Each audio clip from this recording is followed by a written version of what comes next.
নমস্কার বন্ধুরা, আজকে আবার এসে গেছি আপনাদের কাছে খাসির মাংসের ঝোলের রেসিপি নিয়ে। সবারই নিশ্চয়ই দুর্দান্ত লাগে খাসির মাংস, আমিও ভীষণ পছন্দ করি। আচ্ছা, প্রথমে আপনারা নিয়ে নেবেন 500 গ্রাম মতন মাটন। 500 গ্রাম মাটনে আমি অ্যাড করছি 1.5 টেবিল স্পুন মাস্টার্ড অয়েল, সর্ষের তেল। এরপর এতে আদা বাটা, কাঁচা লঙ্কা বাটা, রসুন বাটা, টক দই এবং স্বাদ মতো নুন, এই জিনিসগুলো দিয়ে প্রায় 3 থেকে 4 ঘন্টা ম্যারিনেট করে রেখে দেবো। ভালো করে সব কিছু দিয়ে খুব সুন্দর করে মাখিয়ে রাখবেন, যেন প্রত্যেকটা মাংসের গায়ে এগুলো পুরো মাখানো থাকে। এরপর দেবো আমি হলুদ 1 টিস্পুন মতন। এবার এই মাংসগুলোর ম্যারিনেশনটা খুব ভালো করে মিশিয়ে দিতে হবে, একদম প্রত্যেকটার গায়ে যেন খুব ভালো করে লেগে যায়। তার সাথে এবার আমি একটু দিয়ে দেব পেঁপের জুস, পেঁপে থেকে বের করা 2 টেবিল স্পুন মতন, ঠিক আছে। দিয়ে এটা ভালো করে মাখিয়ে নেব। আবার মাখিয়ে এটাকেও আমি রেখে দেব প্রায় 3 থেকে 4 ঘন্টার জন্য। গরম মশলা নিয়ে নিয়েছি উৎকৃষ্ট কোম্পানির, প্রায় 5-6টা এলাচ, একটু বড় এলাচ, একটু জায়ফল, জয়িত্রী আর দারচিনি নিয়েছি, যেটা কিনা ভালো যে দারচিনিটা, সেই দারচিনিটা। এইবার আমি করব, কড়াতে তেল গরম করব। তেলে আলুগুলো বড় বড় করে কেটে রাখা যে আলু, সেগুলো আমি ভাজতে দিয়ে দিয়েছি। যে যেরকম পছন্দ করেন সেইভাবে দেবেন। প্রায় আমি 7-8টা মতন আলু অর্ধেক করে গোটা গোটা ভেজে নিয়েছি, লাল হওয়া পর্যন্ত ভেজে তুলে নিয়েছি। তারপর এতে দিয়েছি গোটা গরম মশলা, তেজপাতা ফোড়ন, তেজপাতা, তারপর এলাচ, বড় এলাচ, দারচিনি, এগুলো সব ফোড়ন দিয়ে পেঁয়াজ দিয়ে দিয়েছি। প্রায় মাঝারি সাইজের 4টে পেঁয়াজ দিয়েছি আমি। আর পেঁয়াজ দেওয়ার পরে আমি একটুখানি চিনি দিয়ে দিয়েছি। তাহলে কি হয়, পেঁয়াজের কালারটা খুব ভালো আসে, মানে মাংসের ঝোলের কালারটাও ভালো আসে, আর পেঁয়াজটা বেশ একটা লালচে ভাব আসে চিনি দিলে। এরপর দিয়ে দিয়েছি হলুদ গুঁড়ো 1 টিস্পুন মতন।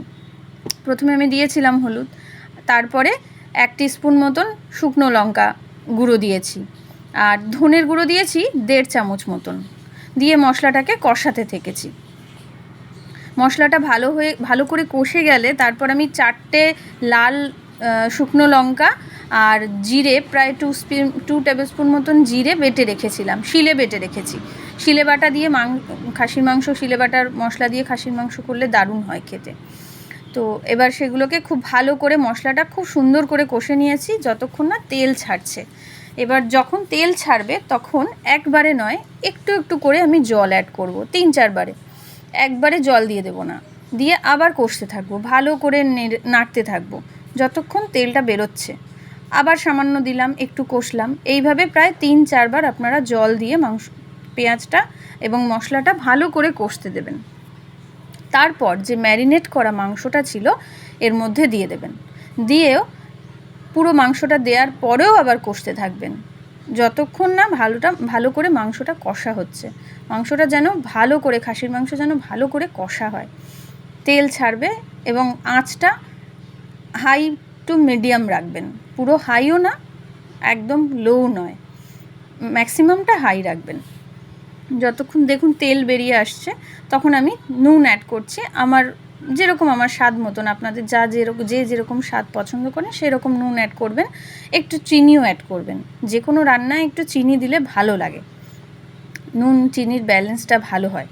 তারপর যে ম্যারিনেট করা যে গ্রেভিটা ছিল সেই গ্রেভিটা আমি এর মধ্যে ঢেলে দিচ্ছি। গ্রেভিটা দিয়ে আবারও খানিকক্ষণ কষতে থাকবো, যতক্ষণ না বেশ মাংসটা কষা হচ্ছে বোঝা যায় এবং তেলটা ভালো করে বেরিয়ে আসে। তারপর আমি যে ভাজা আলুগুলো রেখেছিলাম সেই আলুগুলোকে আমি এবার দিয়ে দিচ্ছি। আলুগুলো দিয়ে আবারও খানিকক্ষণ কষতে থাকবো। এরপর আমি আলাদা একটা জায়গায় একটু জল গরম বসাচ্ছি। মাংসটা দেখুন দারুণ করে কষা হচ্ছে, তেল বেরিয়ে এসেছে। যতক্ষণ না তেল বেরোবে ভালো করে ততক্ষণ কষে যাবেন। এরপর একটা প্রেশার কুকার নিয়েছি, খাসির মাংস তো সেদ্ধ করতে প্রেশার কুকার দিতেই হবে। আমি জল গরম করে নিয়েছি আলাদা, ঠিক আছে। ডাইরেক্ট ঠান্ডা জল দেব না, মাংসটা প্রেশার কুকারে ট্রান্সফার করব। ট্রান্সফার করার পরে পুরো মাংসটা এর মধ্যে ঢেলে নেব। ঢেলে নেওয়ার পরে আমি যে জলটা রেখেছি গরম করা, দেখুন কেমন তেল ভেসে ভেসে উঠেছে, সেই গরম জলটা আমি এবার এর মধ্যে দিতে থাকবো। যার যেরকম পছন্দ সে সেরকম দেবেন। আমি 1/2 লিটার জল দিয়েছি এর মধ্যে। এবার প্রেসার কুকারে সিটি দিতে বসিয়ে দিয়েছি। প্রায় 6টা তো দিয়েছি, বেশিও দিয়েছি।